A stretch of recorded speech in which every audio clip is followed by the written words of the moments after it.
शहर के किनारे बसा था शिवनगर मोहल्ला।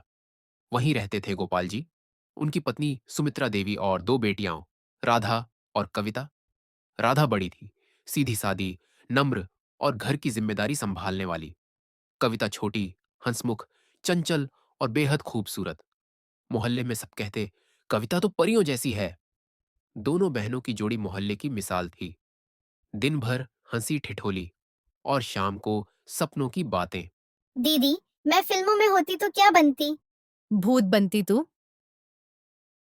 एक दिन राधा के लिए ठाकुर अभय का रिश्ता आया। ठाकुर परिवार अमीर था। उनकी एक बहुत पुरानी हवेली थी। अभय के पिता चौधरी जी ने कहा, गोपाल जी, हमें आपकी बड़ी बेटी बहुत पसंद हैं। मैं अपने बड़े बेटे के लिए आपकी बेटी का हाथ मांगने आया हूँ। हमने आपके परिवार के बारे में बहुत सुना है। आप बहुत अमीर घराने के हैं। हमारी बेटी आपके बेटे से शादी करके बहुत खुश रहेगी।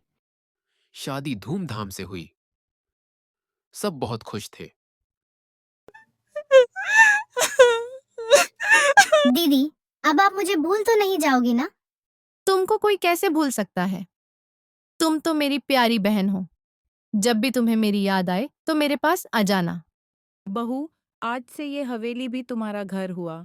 मैं तुम्हारी सास तो अब इस दुनिया में नहीं है। तुम्हें ही सब कुछ संभालना होगा। मेरा आशीर्वाद हमेशा तुम्हारे साथ है।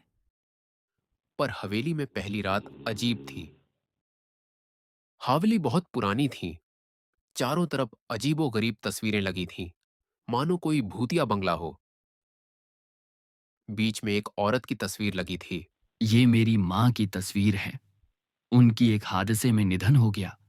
मेरी माँ आज भी इस हवेली की रक्षा करती हैं। उनकी आत्मा आज भी यही इस हवेली में घूमती रहती है। ये बात सुनकर राधा को अजीब लगा। दिन गुजरते गया, लेकिन हर रात राधा को किसी औरत की आवाज सुनाई देती, जैसे कि कोई उसे बुला रहा हो। हवेली के नौकरों ने धीरे धीरे बातें करनी शुरू की। रात को आंगन में किसी दुल्हन की परछाई घूमती है और कभी कभी किसी के रोने की आवाज आती है। राधा ने पहले इन्हें अफवाह समझा, लेकिन एक रात उसने माँ जी की तस्वीर की जगह एक भूतिया तस्वीर देखा। अभय भागकर आया, पर जब उसने देखा, सब सामान्य था। तुम थक गई हो राधा, आराम करो।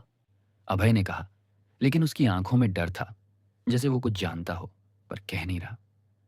कुछ महीनों बाद कविता अपनी बहन से मिलने हवेली आई। हवेली में कदम रखते ही उसे एक अजीब सी ठंड ने घेर लिया। रात को उसने राधा से कहा, दीदी, ये घर अजीब लगता है। यहाँ कोई है? वो मुझे हर रात बुलाती है। कौन? अभय की माँ।